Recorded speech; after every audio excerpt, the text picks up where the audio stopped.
पूर्णिया के जाने माने साहित्यकार रामनरेश भक्त का निधन हो गया है। रामनरेश भक्त कुछ दिन से बीमार चल रहे थे और उपचार के दरमियान पटना में उन्होंने अंतिम सांस ली।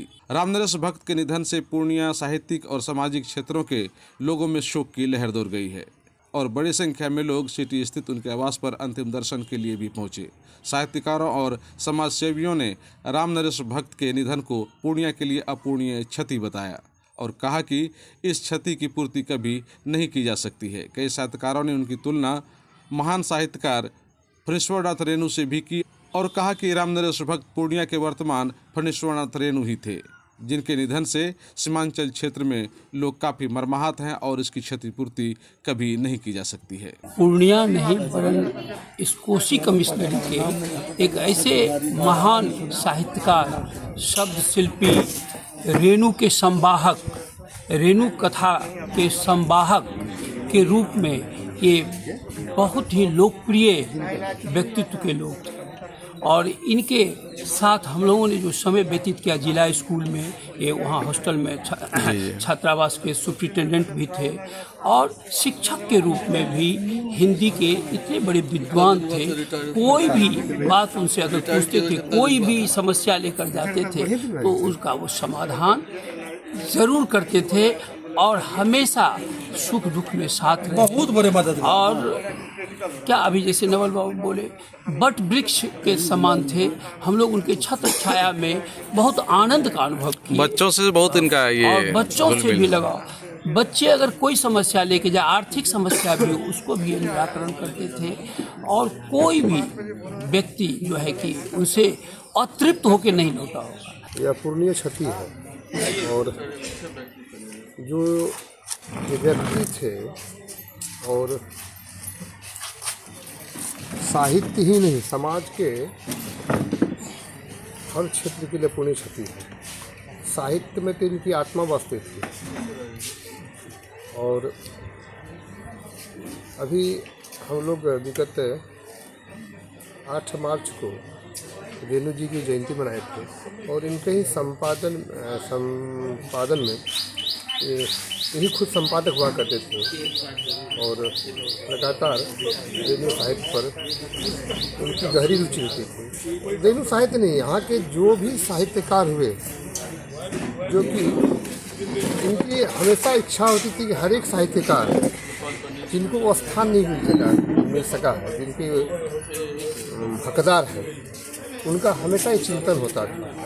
और हमको लगता है कि भक्त की एक सोच, विचारधारा थी पूर्णिया के साहित्यकारों के लिए, पूर्णिया के विद्वानों के लिए, कि जो विद्वान आज के भौतिकता के युग में जो हमारे वेदों में इनको भूल चुका है, ये एक बहुत बड़े खोजी थे जो कि खोज के उन साहित्यकारों को अपने समाज के परिदृश्य में इनका एक मंच प्रदान करते थे और खोज के सबको युवाओं में खास करके देना चाहते थे कि हमारे धरोहर रह चुके हैं। बड़ा ही क्षति है कि अब ये इनके स्थान पर ये इस कार्य को कौन करेंगे।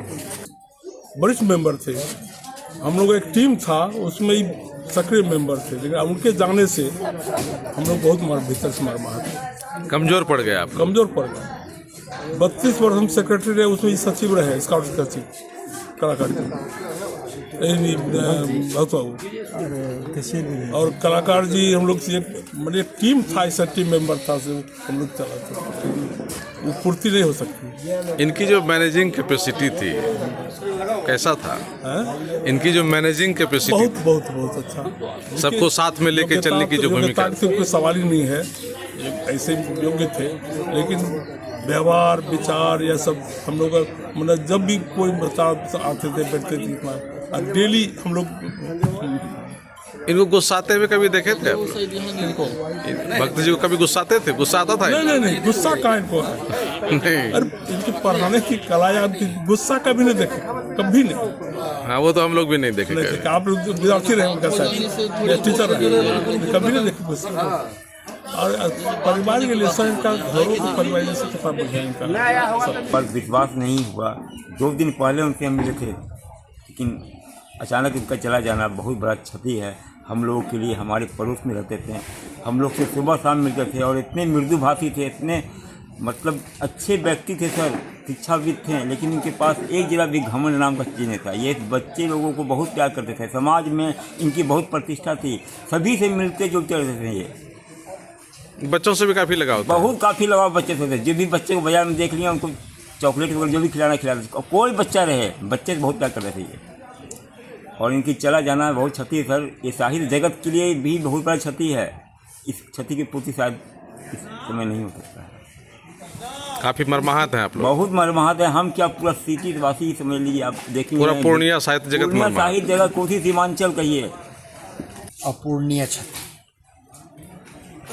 ये हमारे एक तरह से गाइड फिलोसफर थे। और दूसरा कि साहित्य में इस उम्र में इस अस्वस्थता के कारण भी ये इतने एक्टिव रहते थे और हर जगह इस तरह के छोटे मोटे कार्यक्रम में भी ये पहुंच जाया करते थे। मतलब साहित्य को कैसे आगे बढ़ाना है, इनके दिल में हमेशा वही बात हमेशा रहती। रहता था। और अभी 29 को हमने अपने भगवान प्रसाद जायसवाल पुस्तकालय में एक द्विजदैनी के ऊपर कार्यक्रम किया था। उस कार्यक्रम में अभी 29 मार्च को उपस्थित थे, जहां उन्होंने शायद सार्वजनिक रूप से उनका लास्ट सम्मान होगा वो मेरे। उसके बाद 2 तारीख से वो बीमारी चल रही है। और उससे पहले उन्होंने हमको बुलाया था अपने घर पर 1 हफ्ता पहले कि पवन जी आइए, मेरे पास कुछ किताबें रखी है जो आपके पुस्तकालय के लिए उपयुक्त होगा। जिसमें से उन्होंने कुछ तो अपनी रचनाएं दी, कुछ उनके पास जो संग्रहित रचनाएं थी वो भी उन्होंने दिया। क्या उनके मन में था, आज उसको मैं उस डॉट को कनेक्ट करता हूं तो मुझे लगता है कुछ पूर्वानुमान था, क्या था, आभास हो गया था। वो हमको एक धरोहर सौंप के गए हैं, बोला आप इसको सुरक्षित रखिएगा। प्रिंसिपल कहा जाए ना, ये 2 बैल है, हीरा और मोती है। कोई भी काम जिला स्कूल में हो तो उसमें हम दोनों आदमी साथ ही रहते थे जी। हाँ, तो मैंने इतने सरल सहज महान और उदार थे, इनके सब से ना मुँह से ना निकलता ही नहीं था, जिसके चलते भी इनका स्वास्थ्य बहुत डिक्रीज किया। कभी कोई जो चीज़ मांग देता था उसके लिए वो तैयार रहते थे। ना सब बार बार कहते थे, कभी कभी मुँह से ना भी निकलना चाहिए। आप नहीं निकलते, अपने हेल्थ का पर नहीं ध्यान देते हैं। साहित्य के मामले में इतना बड़ा नशेड़ी कह लीजिए, साहित्य की नशेड़ी। मतलब साहित्य तो इनका प्राणवायु था।